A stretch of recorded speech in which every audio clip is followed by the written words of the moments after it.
536 decetos. Já leu sobre isso? Não. Não? É gravíssimo, cara. 18 meses de escuridão no planeta, no hemisfério norte. Mas só no hemisfério norte? Só no norte. Houve uma erupção vulcânica, né? Isso aí cobriu todo o hemisfério norte, ok? E teve contaminação de metais pesados e de flúor vulcânico.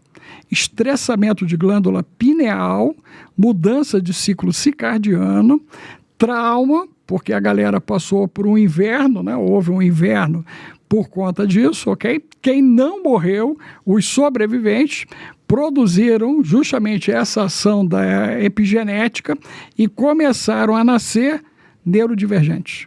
Quando você fala neurodivergentes, o que seria? Eu estou dizendo de bruxo, mais leigo, assim, que tá nos assistindo. bruxo, bruxa, mago, maga, feiticeiro, feiticeira e santos católicos.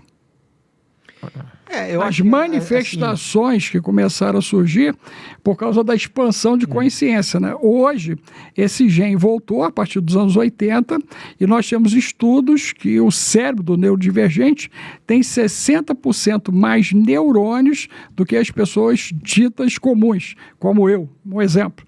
Porém, eles estão sendo inflamados pela água, pelo ar, pelos alimentos que levam a ter comportamentos alterados. Solução, inquisição bioquímica em cima dessa garotada e lá atrás, no século XII, a inquisição da Igreja Católica, porque o que acontecia intramuro era santo, fora do muro era maligno.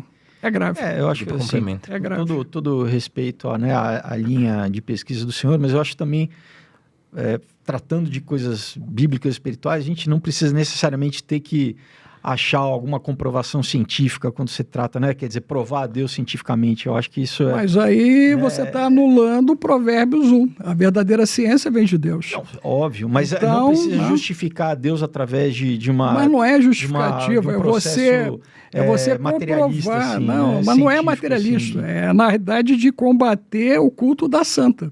Porque sabe qual é o problema nosso? É o culto da santa. Qual é a santa que é mais cultuada? Maria. Se fosse Maria, estava fácil. É a santa ignorância da aceita tudo. Esse é o nosso problema. E aí, por causa da ignorância, nós chegamos a um labirinto agora o problema em cima disso. Você cria um paradigma que eu preciso sempre provar qualquer milagre ou qualquer atuação de Deus através da ciência, entendeu? Eu preciso da ciência como ferramenta de justificar. Não, Deus excede a nossa sabedoria, excede o nosso conhecimento. Mas aí a gente não pode...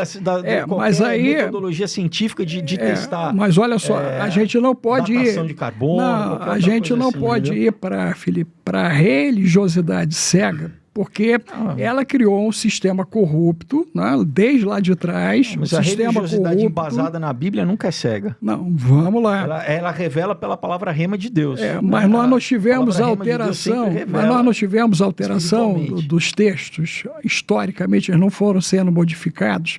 Porque o que nós temos de acesso hoje são rudimentos. Eu entendo que a mensagem central, e digo isso como quem estuda isso há 4 décadas, tá? A mensagem central, ela não foi modificada, graças a Deus. A mensagem central houve um início... A sua palavra, houve um início, né?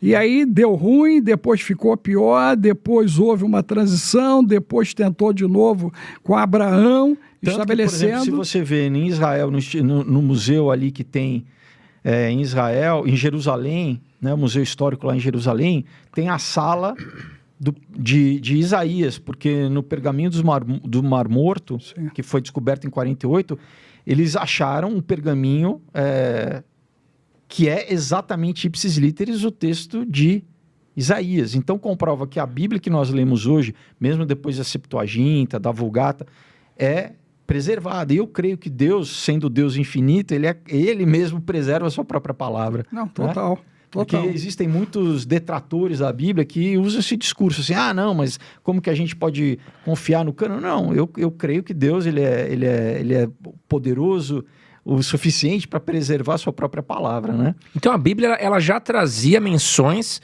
à vida extraterrestre, vamos falar assim, ou outros tipos de vida. Se você considerar que qualquer ser que não é nascido aqui na Terra é um extraterrestre, sim. né? Porque os Dentro anjos... da Bíblia a gente já tinha menções ali, então. Porque, na realidade, históricas. o Sim. próprio conceito do Éden, ele já é uma presença dimensional no planeta, né? A questão toda é que quando você tem, como o Felipe falou, a questão dos cânons, né? A Igreja Católica, ela ficou com 73 livros, né? A parte protestante, que a gente 66. representa, 66. Os coptas lá, os etíopes, com 84. Olha só, você tem uma Bíblia com 84 livros, que é a Etíope. O Enoque mesmo está lá, Jubileu está lá, Gerazá está lá. Você tem vários livros que estão lá. Como referência histórica, para entendimento, né, da galera. Só que o que acontece? Você Mas são tem... numa língua, inclusive na língua etíope, que é o Ges, né? Que não é nem no hebraico, assim. Então, E você por isso tem alguns motivos deles também não estarem inclusos no cânon, assim, né? Na realidade, ali houve uma manipulação violenta da parte ortodoxa, principalmente com os judeus, em 236 ali, quando você tem Nicéia. O pau come ali, inclusive matam, ok, os bispos são mortos, são coagidos. Quando a gente vê a história do cristianismo, né, quando ele surge, a Igreja Católica, né, universal, apostólica, romana por causa de Roma. Então, esse princípio aqui é um princípio ecumênico. A origem do cristianismo é uma igreja ecumênica, oriental, com vários bispos orientais e ocidentais. É assim que a coisa vai acontecer. Depois, lá na frente, com a Ascenso e Bordoadinha, os coptas já discordam. Ruptura. Eles não queriam ficar com o Vaticano, porque o Vaticano estava fazendo um monte de barbaridade. Eles falaram, não, nós vamos tocar daqui. No ano 1000 e pouquinho é a vez agora também dos ortodoxos, que não concordam com a invasão de Jerusalém, com a chegada dos templários e com a ideia dos caras. Os ortodoxos romperam com Roma. Depois chega Lutero rompendo lá em 1500 e Bordoadinha. Ele vai romper também por causa dos alemães, que não queriam dar dinheiro para o Papa por causa do exército papal. Depois você tem Henrique VIII na Inglaterra rompendo, e de lá para cá os rompimentos não pararam. Só no Brasil, na ala nossa, são 40 mil denominações evangélicas no Brasil. Você sabia disso? Não sabia. É um exército todo dividido. A ruptura aconteceu porque todo mundo foi tendo um revelation, tirando em cima do processo. Seita, realmente, né, que nega, por exemplo, a divindade e a humanidade de Jesus, assim... eu não vejo como... Né, tem um argumento comum assim, porque a igreja protestante não é igreja, porque é fragmentada, não. Não, a maneira de expressar, né? Como ela foi expressando isso. Mas isso caracteriza o vírus da rebelião, né? Então, nós temos um processo de rebelião. Isso vai de encontro com o que o Felipe colocou, porque você tem a ala, né, teológica, né? Eu estou lançando agora a teologia do deserto, confrontando todas as teologias até aqui. E mostrando que as teologias foram desviando o cara do caminho, cara. Tirando o cara do caminho de Deus, literalmente, da palavra. Desde a igreja primitiva já aconteceu em cima disso, né? Então você tem livros dos pais da igreja, né? Isso logo depois da sucessão apostólica da igreja primitiva do primeiro século. Ali você tem, por exemplo... Irineu contra as heresias, um livro, né, que são Irineu, enfim, Irineu. Excelente livro. Porque é isso, né? Você já tinha... Vamos lembrar que o cristianismo nasceu do judaísmo, é um movimento recente e começou ali após os judeus, que eram os discípulos, né? Lembra, Jesus fala, ide pregar o evangelho, né, Jerusalém, Samaria, até os confins da terra. Então, você começa essa expansão, depois, né, os movimentos ali de Atos, né? Então, você tem... na Ásia Menor, você tem em Roma, né? Quer dizer, e muito do que era o paganismo, do que era o neoplatonismo, foi sendo introduzido, né? O primeiro gnóstico, né? O Simão Mago lá, que tentou comprar os dons do Espírito, né?